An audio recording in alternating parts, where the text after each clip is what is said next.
santai tapi penting. Anggap aja. Ini saya ambil alih. Gitu pula ceritanya. Sama 17. Ayo kumpul. Semuanya kumpul. Ayo. Masa mau jadi wong tani lagi kayak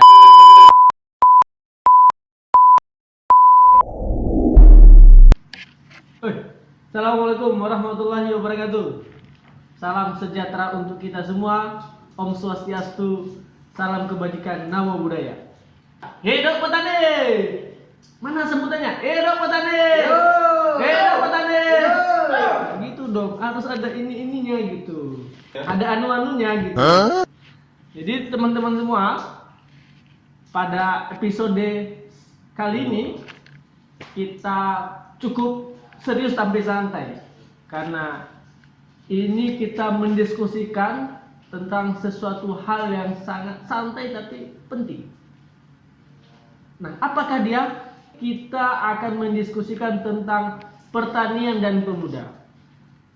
Ini menjadi topik menarik karena saat ini menjadi pembahasan penting dan menjadi isu yang sangat krusial antara pertanian dan pemuda. Nah, tanpa memperpanjang lebar lagi, saya memanggilkan saudara Angga. Bung Angga, silakan masuk. Oke. Terima kasih. Ini Bu Angga Hermanda. Angga Fajar. Salah ya? Ini Bu salah. Salah. Bung Angga Fajar, sini. Ya Allah.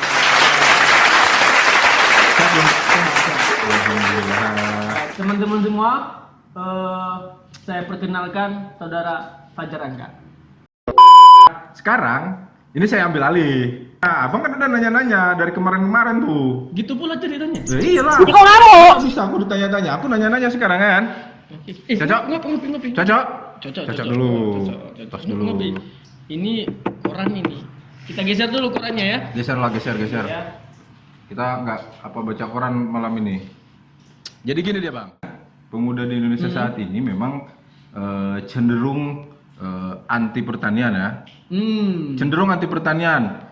Perlu disimak teman-teman, cenderung anti pertanian. Berarti masih ada beberapa yang masih bertani lah ya. Tapi mayoritas mereka tidak bertani. Bagaimana kondisi pemuda di Indonesia? Kenapa mereka cenderung anti pertanian? Masih muda kan? 18. Sama 17. Oh iya, Tipis oke, kita. lanjut. Sudah 17 bete ya. Jadi Bung Angga, Bung Fajar ya. Bung Fajar. Jadi Bung Fajar,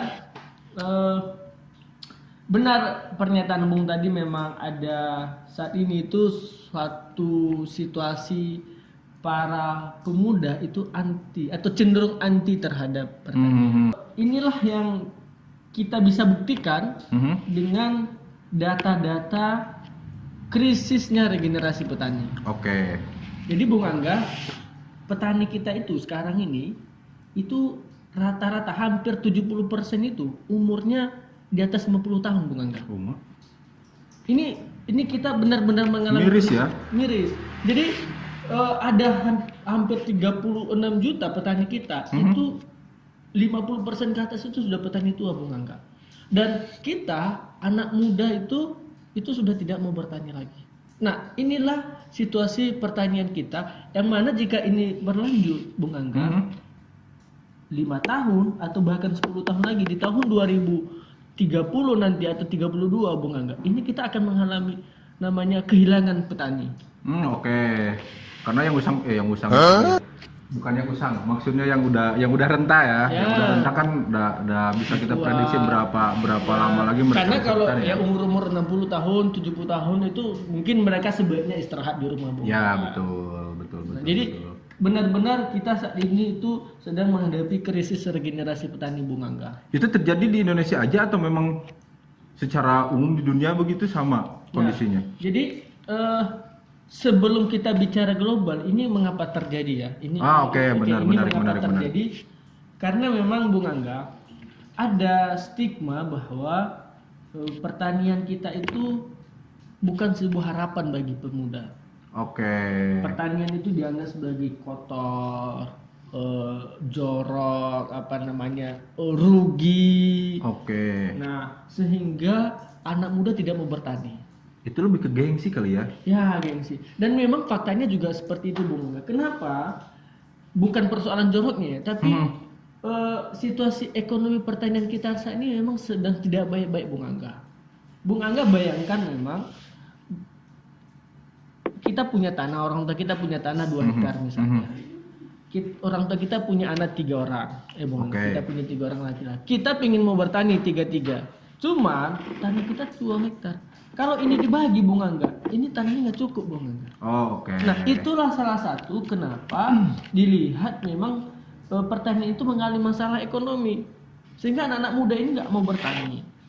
Belum lagi, Bung Angga, pendidikan kita sekarang ini, bahkan dunia kampus ini sangat penting bagi anak muda. Jadi udah sejak SD, kemudian SMP, SMA sampai kuliah, mereka itu kan hari-harinya belajar terus, Bung, di dunia pendidikan. Nah, ternyata memang dunia pendidikan kita itu tidak bersahabat bagi para pemuda yang ingin bertani atau melihat pertanian sebagai harapan gitu. Oke. Saya potong, Bang. Sorry. Sistem pendidikan Indonesia itu mendorong apakah ke pertanian, tapi dengan pertaniannya misalkan lebih ke teknologi ya. berteknologi atau lebih ke jadi pertanian modern yang misalkan kayak di kota-kota ini soal itu saya yang di kota-kota ini kan lebih ada pertanian pertanian urban itu ya. Pertanian urban itu kan ya. Apakah mendorongnya ke situ atau memang pure bener-bener nggak mendorong sama sekali untuk bertani gitu loh, Bang? Maksudnya. Ya, jadi memang pendidikan kita itu memang dua-duanya ada hal ini, mencakup 2 hal ini. Oke. Nah, hal pertama memang bagaimana sistem pendidikan kita itu memang benar-benar memisahkan pemuda dari dunia pertanian. Oke. Nah, misalnya begini, Bung Angga, coba tanya di kampus-kampus mana yang benar-benar melihat pertanian sebagai harapan. Bahkan mohon maaf, ada satu perkuliahan universitas yang benar-benar itu adalah berbicara pertanian. Oke. Tahu aku kayaknya itu ya. Tahu lah ya. Tahu lah ya, kayaknya 3 huruf. Nah, itu memang tidak benar-benar juga mendorong mahasiswa ini sebagai petani, tapi lebih kepada pengusaha tani gitu. Atau misalnya lebih banyak kerja di bank, Bung Angga. Bayangkan mahasiswa pertanian kerja di bank.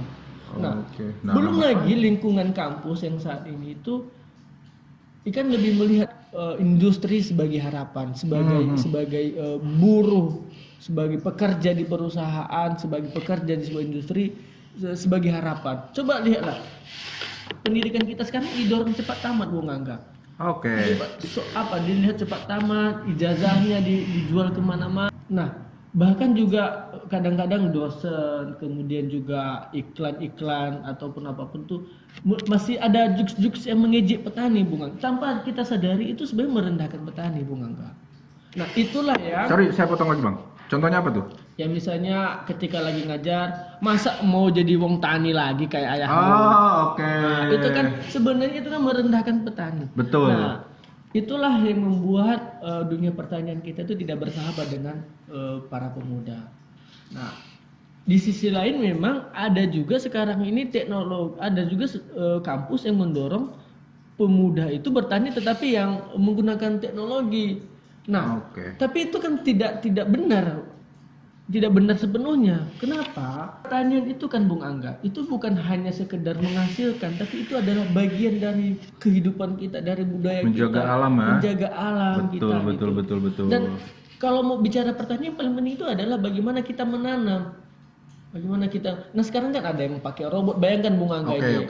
Bayangkan kita sekarang ini di Indonesia. Ada dengan teknologi sekarang itu bisa mengontrol, kita punya kebun di New Zealand sana, Bung. Itu maksudku tadi. Nah, itu yang terjadi. Tetapi itu kan tidak baik untuk ekosistem, Bung Angga. Betul. Bagaimana kita yang hidupnya di sini tapi kita memiliki usaha pertanian yang jauh di sana gitu, Bung Angga. Betul. Nah, itu yang tidak sehat. Nah, jadi Bung Angga, tantangannya adalah bagaimana melihat atau menempatkan pertanian sebagai harapan, Bung Angga. Nih saya kasih menarik sama Bung Angga ya. Oke. Data BPS saat ini, Bung Angga, itu ada 64 juta tenaga produktif, termasuk Bung Angga ini. Oh iya, termasuk Atau enggak produktif, Bung Angga? sangat produktif lah ya pasti ya. Menjebak sekali. Produktif lah yang jelas ya. Harus produktif. Stay produktif. Lanjut. Bisa aja Bung Angga. Lanjut. Jadi ada 64 juta itu BPS 2021. Ada 64 juta lebih tenaga produktif di Indonesia ini. Itu tenaga produktif ini umurnya dari 17 sampai 35 tahun. Oh, oke. Nah, tenaga produktif ini Bung Angga, ini semuanya mau dikemanain Bung Angga?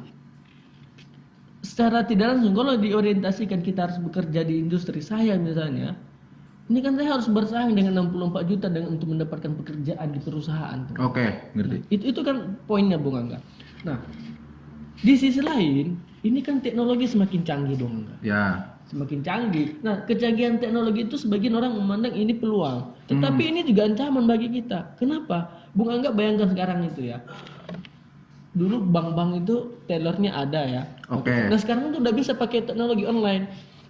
Dulu pelayan restoran itu orang. Sekarang yang cuci piring ada robot Bung Angga. Oh, oke. Sekarang itu sudah mulai digantikan oleh robot Bung Angga. Oke, paham, Dan paham. itu menghilangkan peluang manusia kita ini yang sebagai tenaga produktif dan mendapatkan pekerjaan. Jadi kalau ini kita kalah saing dengan mereka, kita kita digantikan sama robot karena robot lebih pasti daripada manusia. Betul. Nah, dalam konteks tertentu, tapi bagaimanapun manusia tetap lebih unggul. Ya. Nah, tetapi perusahaan kan tetap lebih murah masalah robot ini. Cost-nya ya.